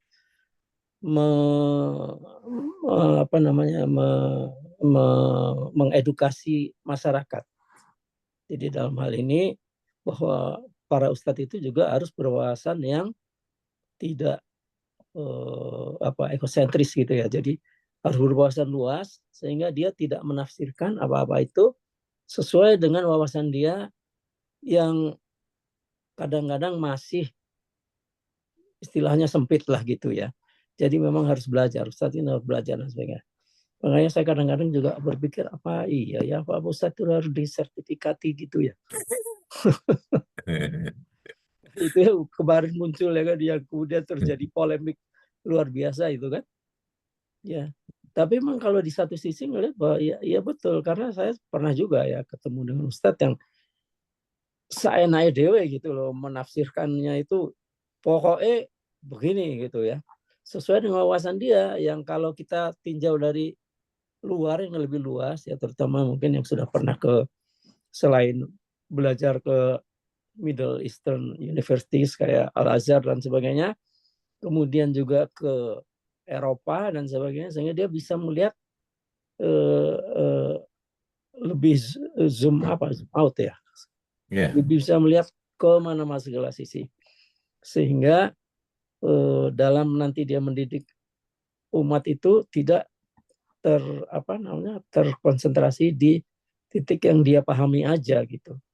Ya itu yang yang saya pernah lihat dan saya pernah alami itu ya. Sehingga membuat umatnya atau murid-muridnya seperti semacam kayak radikal. Walaupun menurut saya itu tidak disebut radikal. Kalau radikal itu udah semestinya udah yang tadi saya pikir udah mengangkat senjata dan sebagainya untuk hal-hal yang sebenarnya tidak perlu kayak gitu.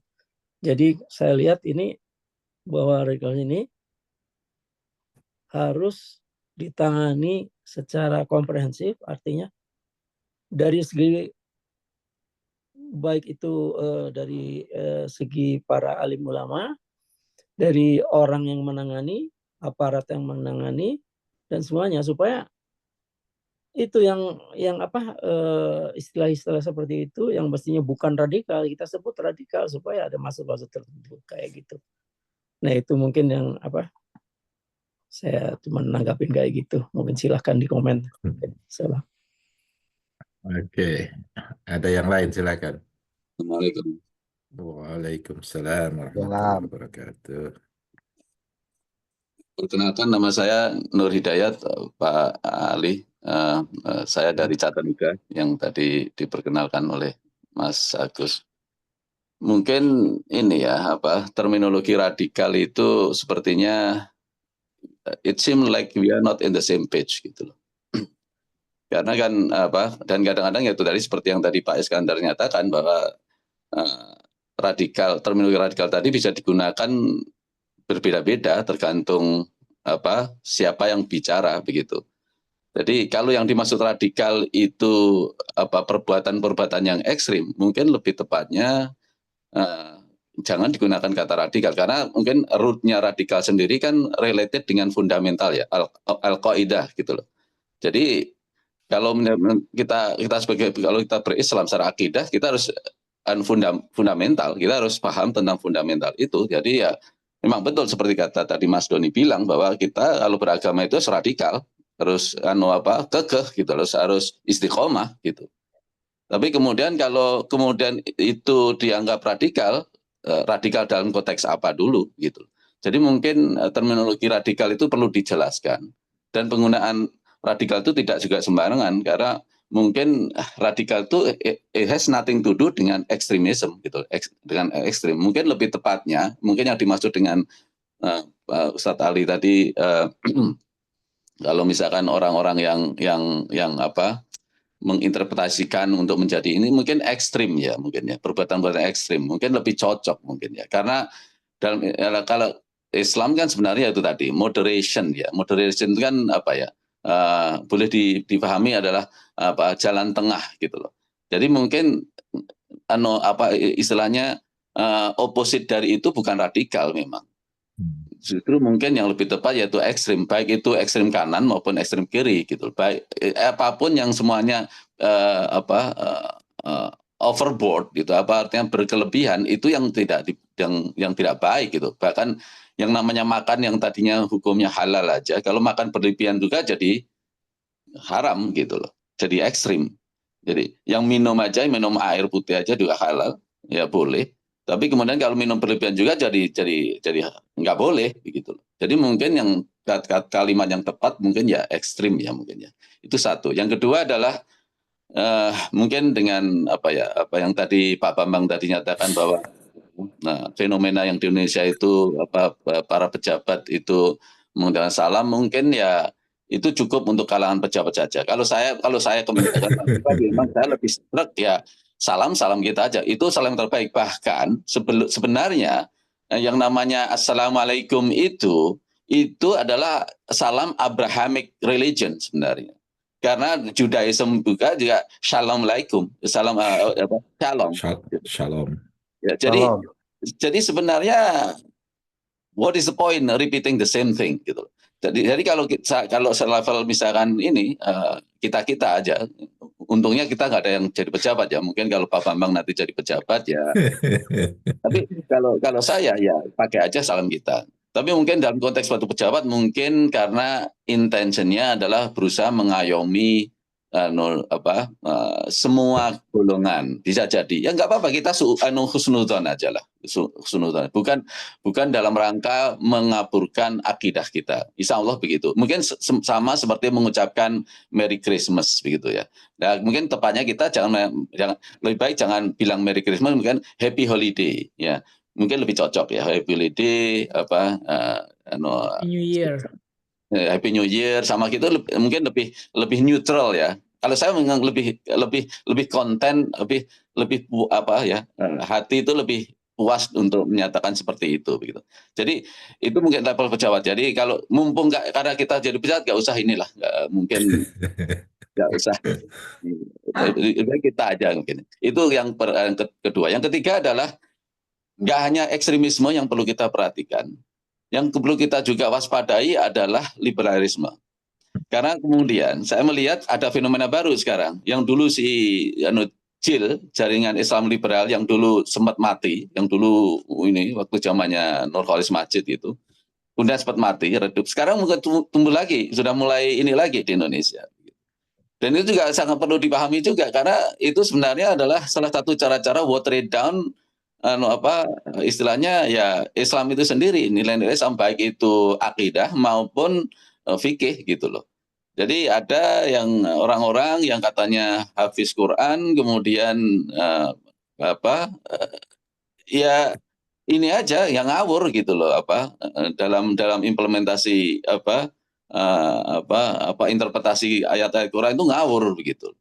Ya, katanya itu ini itu, tapi ya at the end of the day ya itu adalah hal yang perlu kita waspadai. Jadi yang perlu kita waspadai itu nggak hanya ekstremisme. Nah, saya kira saya berusaha menghindari kata-kata radikal, karena radikal itu sendiri itu kita nggak sepakat gitu loh. Kita nggak betul-betul in the same page dalam memahami kata radikal. Mungkin saya lebih cocok ekstremis ya, ekstrim.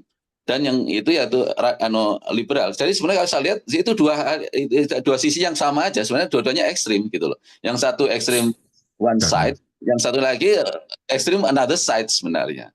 Saya kira itu saja. Wallahu alam. Terima kasih. Oke. Nah ini ada lagi nih Pak Bowo, silakan Pak Gustim. Assalamualaikum. Nama saya Waalaikumsalam. Gustim Wibowo. Saya dari Indiana, Pennsylvania. Sudah lama di Amerika. Saya mau tanya masalah toleransi. Setahu saya kalau di Amerika selama saya di sini, kita toleran. Artinya orang Kristen ya toleran dengan kita toleran dengan mereka. Mereka kerjakan apa yang mereka kerjakan, kemudian ya kita kerjakan apa yang kita kerjakan. Tidak saling mencomong, tidak saling mengatain gitu loh. Ya, silakan aja gitu. Nah, ini saya tanya sama Pak Gufron, karena Pak Gufron, Pak Ustadz sudah pernah di Amerika. Pak Mufron, Pak, bukan Gufron. Pak Mufron, maaf. Pak Mufron. Bagaimana kira-kira? Amerika cuma mampir Pak Tawi. Iya, seperti tadi dicontohkan oleh Pak Mufron bahwa gereja di Amerika kalau Jumat dijadikan Jumatan. Nah, kalau di Indonesia boleh nggak misalnya masjid dijadikan acara mingguan gitu? Kira-kira bagaimana itu di sini dan dibandingkan artinya selama 2 bulan di sini, apakah Pak Mufron bisa melihat toleransi di sini dibandingkan dengan toleransi beragama yang ada di Ya, Indonesia? atau Jumatan di masjid, Jumatan di gereja. Lah iya itu tadi Pak Mufron kan cerita ada Jumatan Enggak, di di Indonesia. Di Kan Indonesia. bicara di Indonesia. di Boleh. Indonesia. Iya, boleh Jumatan nggak di itu? gereja. Ya kalau Kayaknya dalam sudah ada hukum, itu kalau apa namanya yang Jumatan di gereja sudah ada di Indonesia. iya. Oh, Memang udah. kalau beribadah di tempat ibadah non-muslim, kalau di gereja bahasanya kanisah ya, bahasa Arabnya. Jadi di gereja itu hukumnya sebenarnya makruh, Pak. Boleh tapi makruh begitu. Jadi kita boleh sholat di gereja, tetapi hukumnya makruh. Tapi konteksnya boleh memang, boleh saja. Tetapi kalau ada tempat lain yang nggak makruh, kenapa nyari yang makruh kan begitu? Kalau kita menemukan masjid, kenapa nggak di masjid aja? Jadi sholat di gereja itu hukumnya boleh, cuma makruh. Itu, Pak. Kemudian Mungkin Pak Kustim bedanya yang minoritas kan Islam di sini. Kalau di Indonesia kan yang mayoritas Islam. Jadi masjid lebih banyak daripada gereja. Mungkin kasusnya belum terjadi, Pak. Tapi kalau seandainya katakanlah ada sekelompok orang Islam katakanlah di Sulawesi Utara yang banyak non muslimnya, mungkin itu akan terjadi juga gitu. Tapi apakah mereka mau? Mungkin lebih banyak kasus Indonesia itu adalah kalau orang Kristen nggak punya tempat ibadah dan harus sholat, harus bermingguan di masjid. Nah itu yang mungkin belum bisa diterima oleh orang kita. Pengizinan gereja aja kadang-kadang masih bermasalah, sering masih bentrok. Ya mungkin yang dibilangin Pak Ustadz tadi atau Mas Nur tadi itu mungkin kita agak terlalu ekstrim gitu Pak. Atau Ar-Rahimnya itu kita mungkin masih, Ar-Rahman kita itu mungkin masih kurang gitu loh Pak. Mungkin ditambahkan yang ini yang Pak Kustin tadi nanyain masalah bagaimana tadi karena hukumnya sholat di gereja makruh. Nah, bagaimana dengan misa di masjid di hari Minggu misalnya di Indonesia misalnya. Nah, itu kira-kira hukum fikihnya gimana itu Ustaz? Apakah memang udah ada pembahasan atau enggak gitu ya? Ini sebatas pengetahuan saya, Pak ya. Saya tidak coba nanti insya Allah akan saya carikan dasar hukumnya secara detail di kitab-kitab turas yang berada di pesantren, gitu, tentang hukum umat non-Muslim melakukan ibadah di masjid. Kalau saya jawab sekarang, saya khawatir nanti salah, Pak. Contoh saya jawab tidak boleh. Nanti khawatir ada pemahaman lain yang memantik konflik begitu. Jadi hemat saya nanti insya Allah untuk bagaimana hukum non-muslim sholat di masjid atau melakukan ibadah di masjid ini akan saya cari hukumnya secara detail dengan ibarat-ibarat kitab turos yang kitab kuning, Pak. Nanti insya Allah akan kita kirim ke Pak Iskandar sehingga bisa di-share, Pak.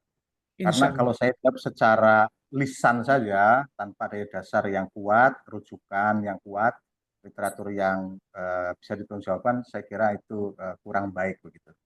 Itu Pak ya. Tapi kalau sholat di gereja itu sejauh yang saya baca hukumnya boleh cuma makruh. Ya ini saya tambahkan sedikit ya. Tadi Pak Aslim kan bilang di Indonesia itu bikin gereja aja susah. Nah, saya waktu pulang ke Indonesia kan teman-teman nanya, di sana ada nggak Islamofobia? Saya bilang nggak banyak, saya bilang. Ya, karena ternyata masjid kita bisa mendirikan masjid tanpa ada gangguan, melaksanakan sholat tanpa gangguan. Terus teman saya nanya, waktu saya pulang ke Indonesia, kalau di Indonesia menurut kamu gimana? Kalau di sini justru Christian phobia, saya bilang kepada mereka. Loh kok bisa begitu? Lah nyatanya kamu kalau orang mau bikin gereja aja ketakutan. Kalau di Amerika enggak, saya bilang. Orang bikin masjid enggak ketakutan. Tapi kalau di Indonesia orang bikin gereja ketakutan. Orang misalnya orang mau bikin perayaan Kristen Christmas ketakutan. Justru di Indonesia itu saya bilang kamu Christian phobia. Kalau di Amerika mungkin ada Islam phobia tapi nggak banyak. Mungkin itu saya bisa tambahkan untuk yang Pak Aslim tadi. Ya. Oke.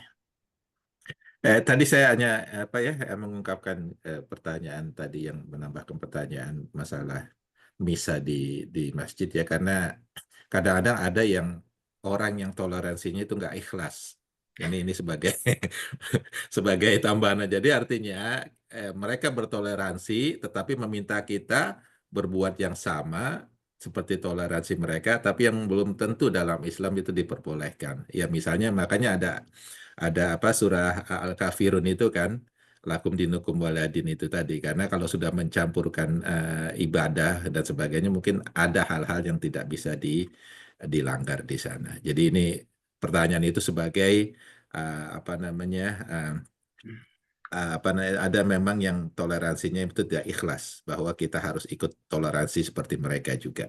Insya Allah nanti kalau Ustadz bisa memberikan jawabannya secara fikih, insya Allah bisa kita tahu apa sih hukumnya. Walaupun kemungkinan itu tidak banyak terjadi itu. Oke, yang lainnya mungkin sebelum ini udah jam 9. Mas, aku boleh nanya satu lagi, Mas?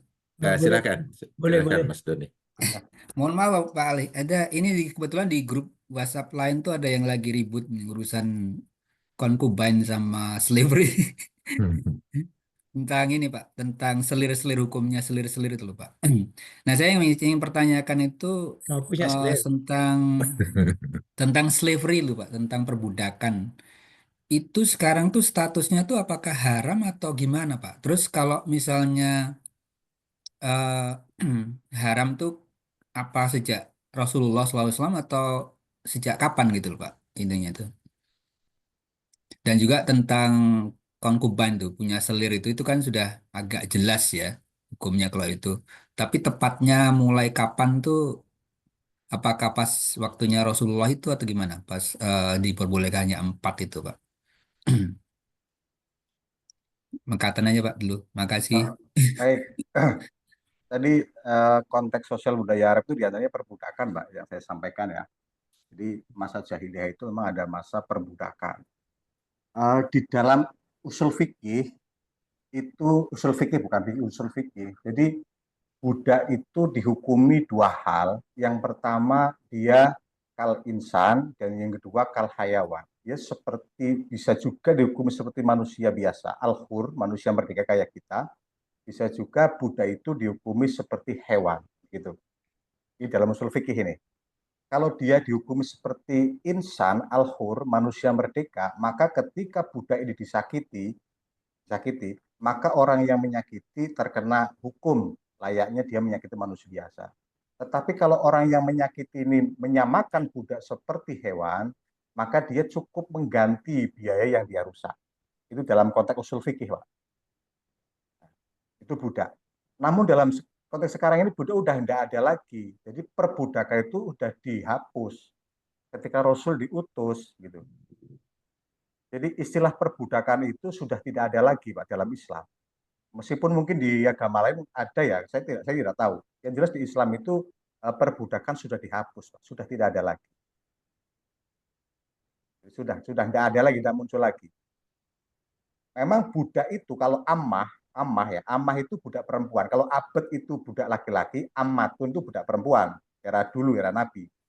Kalau ammatun, budak perempuan, itu dia boleh dijima, boleh diwatik. Dijima itu apa ya? Disetubuhi lah. Gitu. Oleh majikannya tanpa harus adanya nikah. Memang hukumnya itu. Ya. Jadi kalau ammah, seorang budak, itu boleh dijima, diwatik oleh sayyidnya, majikannya, tanpa harus melalui pernikahan karena dia budak gitu. Tapi lagi-lagi Buddha ini sekarang sudah dihapus dalam Islam, sehingga sudah nggak ada lagi. Karena Buddha itu kan sebagai ilmu pengetahuan saja yang itu pernah ada pada masa dulu. Tapi itu sih zaman Rasulullah, Pak. Jadi Ya, jadi ketika Rasul diutus kemudian dihapus sistem perbudakan karena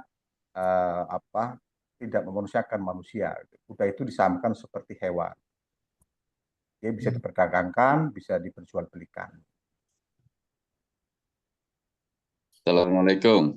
Ya, kalau yang selir itu tadi gimana belum? Selir belum, selir. Selir. Kan istri hanya boleh 4 toh, yang contohnya tadi. Bukan selir loh. Mau punya selir 4. Iya, ini bicara ini bisa sampai jam 12 sih. Tadi Pak, saya menyampaikan di era budaya jahiliyah itu ya, Arab itu ada istilah tadi poligami yang tidak terbatas ya. Jadi dulu itu ada orang yang punya istri 5, 6, 8 bahkan 20. Saya sebut tadi contoh ada yang namanya Ghailan. Ghailan itu sebelum masuk Islam istrinya 10 istrinya. Bapak nggak usah bayangin ini terus bagaimana jatahnya, nggak usah lah, karena nggak mungkin. Nggak mungkin. Nah, jadi istrinya Nggak ada 10. gunanya, Pak. Jadi nggak usah nanya tentang selir lah. Mungkin ini adalah saya ingin apa tentang slavery tadi ya, tentang perbudakan tadi ya. Mungkin gini, pemahaman istilah perbudakan sendiri mungkin kita sudah frameworknya terbayang di benak kita itu perbudakan yang ada terjadi di Amerika ini ya, di North Amerika ini mungkin ya. Jadi dan itu kalau kita pakai untuk memahami konsep perbudakan yang terjadi jauh sebelum Amerika ini berdiri ataupun yang dulu terjadi gitu. Perbudakan itu terjadi di mana saja. Any civilization mulai dari kebudayaan peradaban Cina, Mesir, Romawi, Greek, Middle East, Arab segala macam itu perbudakan itu praktek perbudakan itu suatu hal yang normal gitu yang praktik pada dasarnya. Jadi, nah mungkin kalau Mas Doni ingin memahami konsep perbudakan in particular in Islam, ada bukunya ini Dr. Jonathan Brown itu titlenya Slavery in Islam, Slavery and Islam. Dan kalau mungkin males baca buku itu, ada podcast yang di channelnya Dr. Yasir Qadhi, itu Slavery in Islam, di search saja, ketemu itu. Itu bagus, itu hampir 2 jam. Itu akan memberikan kita konteks ya, konteks sebenarnya perbudakan dalam Islam itu seperti apa. Dan itu yang pertama. Yang kedua adalah saya ingin sedikit agak berbeda dengan Pak Ali tentang bahwa perbudakan di Islam itu dihapus. Secara fikih, secara hukum nggak ada penghapusan di Quran dan di hadis pun nggak ada yang namanya penghapusan. Dan hukum itu masih ada. Jadi hukum perbudakan segala macam, hukum rik ya, mungkin lebih tepatnya hukum rik dan mungkin milk yamin itu ada dalam fikih Islam itu tetap ada, nggak ada penghapusannya. Tapi kemudian yang terjadi adalah dalam sirah gitu. Rasulullah SAW selalu mengencourage ya. Mengingat untuk selalu membebaskan budak. Setiap kali ada misalkan sebagai melakukan suatu perbuatan ini kafaratnya itu membebaskan budak ini. Jadi bahkan dalam hidup Rasulullah SAW sendiri, setiap kali Rasulullah menerima seorang budak, dia akan langsung membebaskan, gitu. Dan kemudian kebanyakan dari mereka yang dibebaskan itu kemudian menjadi kayak menjadi pembantu ya, menjadi istilahnya yang suka istilah ininya yang tepat ya, suka sahabat bukan ya maid ya, kayak maid lah gitu yang membantu ini banyak sekali yang itu. Jadi selama hidup Rasulullah, setiap kali Rasulullah menerima seorang budak gitu, entah itu sebagai bentuk hadiah atau bentuk dari pampasan perang, kemudian kalau mereka menjadi Islam ya dibebaskan begitu. Jadi Rasulullah memberikan contoh bahwa perbudakan itu adalah suatu tradisi yang is not positive in the society, but istilahnya mungkin lebih tepatnya necessary evil gitu. Kalau kita melihat konteks kehidupan dulu begitu, itu necessity gitu loh. Bisa dibayangkan kalau tawanan perang kemudian dibebaskan aja, nanti balik memerangi kita. Itu yang terjadi waktu setelah perang Badar gitu loh. Ada beberapa yang kemudian dibebaskan kemudian memerangi lagi gitu loh. Dan mungkin perlu diperhatikan juga dari mana asal budak. Asal budak itu juga tidak sembarangan. Misalkan apa yang terjadi perbudakan yang ada di Amerika ini waktu itu ya 200-300 tahun yang lalu, di mana orang-orang Eropa datang ke Afrika dan kemudian kolaborasi dengan penduduk asli di Afrika untuk kemudian menculik orang-orang Afrika dan dibawa ke Amerika, itu ilegal secara Islam. Itu nggak boleh, itu haram itu, gitu. Jadi yang terjadi, dari mana asal seorang budak? Asal seorang budak itu originalnya dari perang, yaitu tawanan perang itu tadi. Karena apa? Bagaimana kalau dibebaskan nanti mau memerangi kita? Dan secara hukum Islam tidak boleh sembarangan kemudian membunuhin semua itu, kecuali ya itu ada kalau misalnya ada unsur-unsur yang lain, begitu loh. Jadi ya salah satu istilahnya solusi secara ekonomi, secara sosial ekonomi ya dijadikan budak. Karena apa? Dari tawanan perang pun kan perlu duit juga kan. Kalau hanya ditahan aja, dikerangkeng aja, itu malah lebih nggak manusiawi. Sebenarnya kalau saya lihat di penjara dan doing nothing, di penjara di kerangkeng itu malah nggak manusiawi. Jadi kalau kita melihat slavery dalam Islam itu sangat-sangat sangat-sangat berbeda. Bahkan sejarah Islam menunjukkan ada namanya dinasti Mamluk ya, Mamluk Dynasty.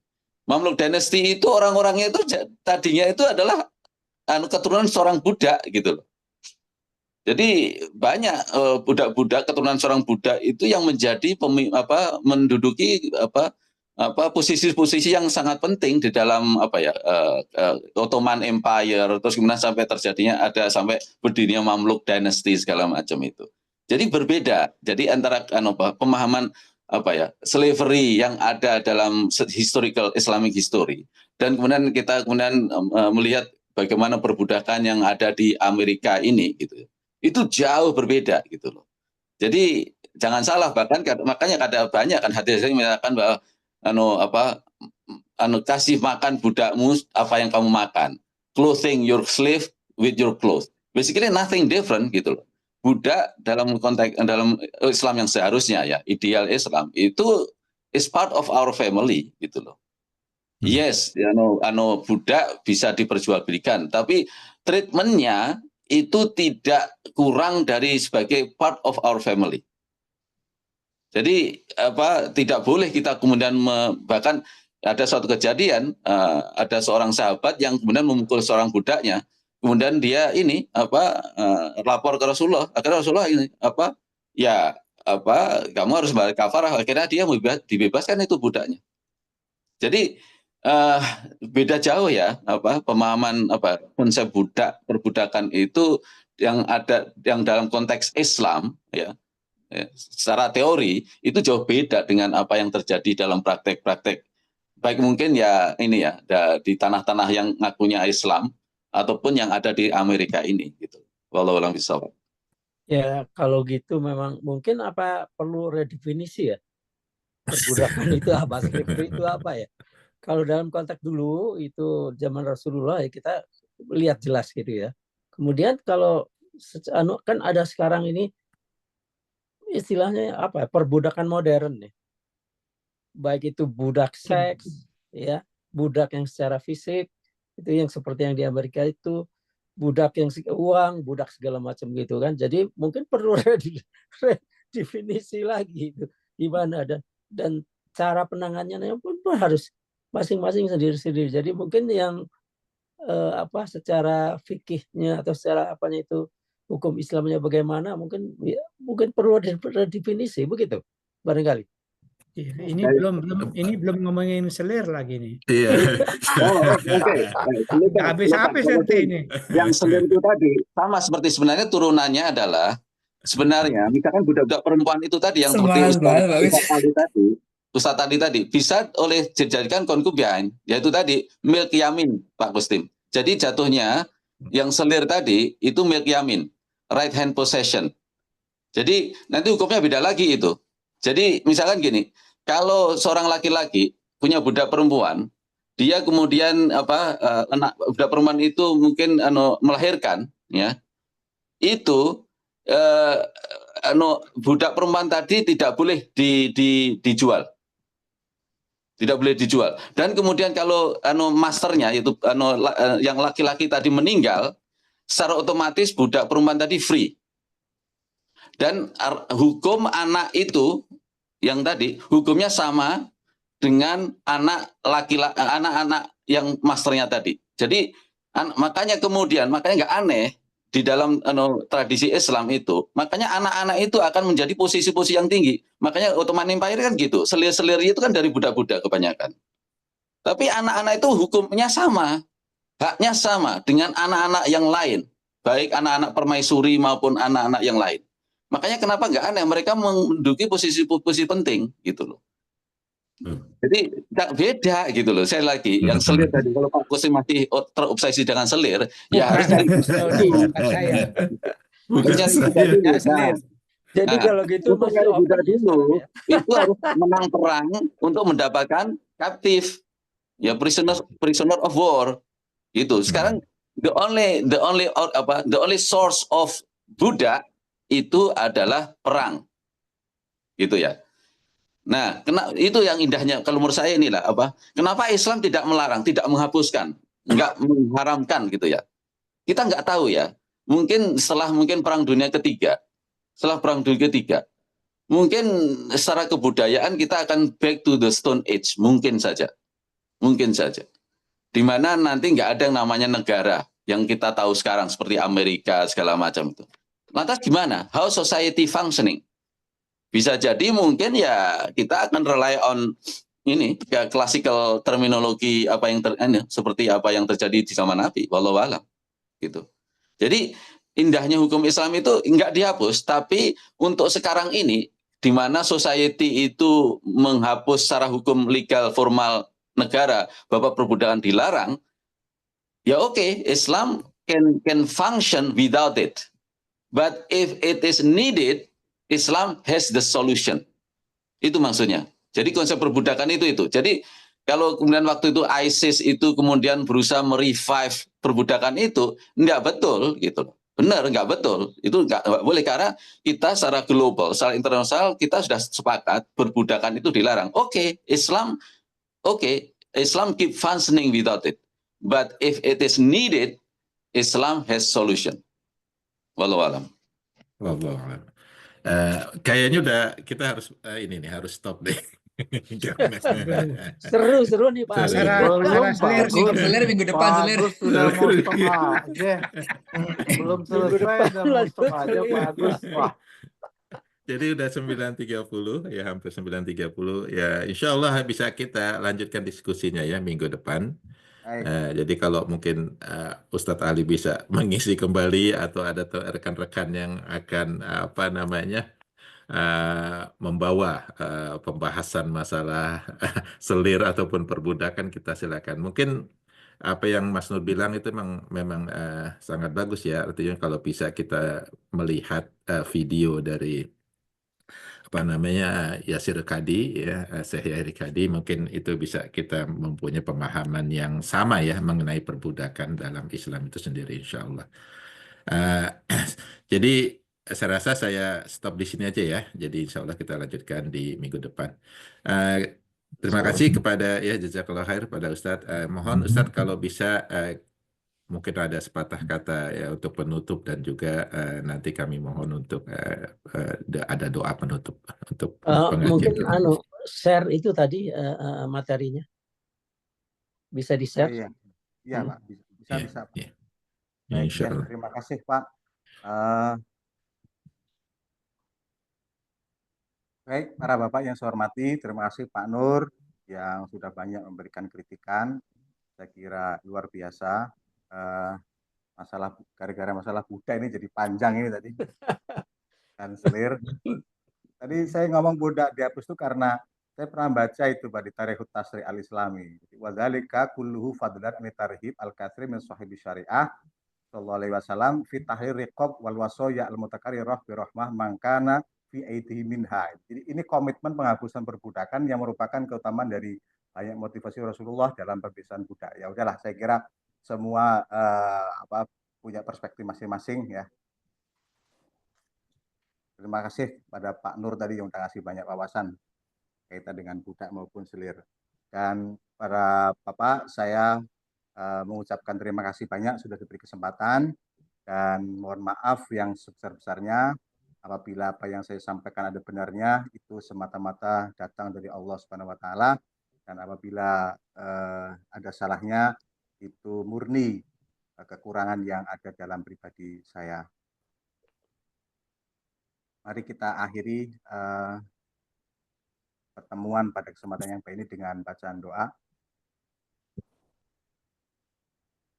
Bismillahirrahmanirrahim. Ila hadratil Mustafa Sayyidina Rasulullah sallallahu alaihi wasallam bazwaji wa uladi wa dzurriyyatihi kiram. Al-Fatihah. A'udzu billahi minasyaitonir rajim. Bismillahirrahmanirrahim. Alhamdulillah. Iyyaka na'budu wa iyyaka nasta'in.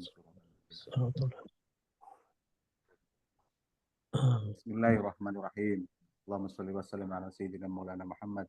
Alhamdulillahi rabbil alamin. Hamdan syakirin, hamdan na'amin, hamdan yuafi ni'amahu wa yukfi mazidah. Ya Rabbana lakal hamdu kama yanbaghi li jalalika wajhi wa karimi wa 'azimi sultanik. Allahumma shalli wa sallim ala sayyidina Muhammad salatan tunjina biha min jami'il ahwali wal afat wa taqdilana biha jami'al hajat wa yurina biha min jami'il siyat tarfa'una bihi ala darajat wa darajat khayat min jami'il khairat fil hayati wa ba'dal amat. Allahumma ahtim lana bil iman, Allahumma ahtim lana bil ihsan, Allahumma ahtim lana bi husnil khatimah, Amin. alaina su'al khatimah, wa la tahtim alaina su'an nadamah. Allahumma sallimna wa sallim dinana wa sallim arwahana wa sallim ajadana wa sallim auladana wa sallim jama'atana. Allahumma rzuqna ilman nafi'an mubarakan fid din wad dunya wal akhirah. Allahumma rzuqna fahman nabiyyin wa hifdzal mursalin wa ilhaman malikul muqarrabin birahmatika ya arhamar rahimin. Allahumma rzuqna rizqan halalan thayyiban wasi'an nafi'an mubarakan fi. Allahumma inna na'udzuka min ilmi la yanfa wa qalbin la yasha wa du'in la yusma wa amalin la yurfa wa min tatma tashfa. Allahumma inna nas'aluka rahmatan min indika tahdi biha qalbana wa tajmu biha syamlana wa turutu biha fisatu anna. Allahumma ftahana wa barisika, Allahumma ftahana wa kursika, Allahumma ftahana wa barahmatika, Allahumma ftahana wa barituka. Allahumma salli wa sallim ala sayyidina Muhammad sallallahu alaihi wasallam. Allahumma salli wa sallim ala sayyidina Muhammad wahfiq lana al-fusul hitam. Salli wa sallim ala sayyidina Muhammad yasalna fusul maram. Salli wa sallim ala sayyidina Muhammad zurna qubrul maqam. Rabbana atina fid dunya hasanah wa fil akhirati hasanah wa qina adzabannar. Wa sallallahu ala sayyidina Muhammad nabiyil ummi wa ala alihi washabbihi wa sallam. Alhamdulillahi rabbil alamin. Amin. Amin ya rabbal alamin. Jazakallah khair Ustadz Halim Terima Fron. kasih banyak. Ya, Terima kasih Pak Sama-sama, Halim. Bapak. Terima kasih, Sama-sama, Matur ya, Pak semuanya Ustadz, minta semua ampun. Terima kasih semuanya. Assalamualaikum. Asik. Waalaikumsalam. Assalamualaikum. Terima kasih.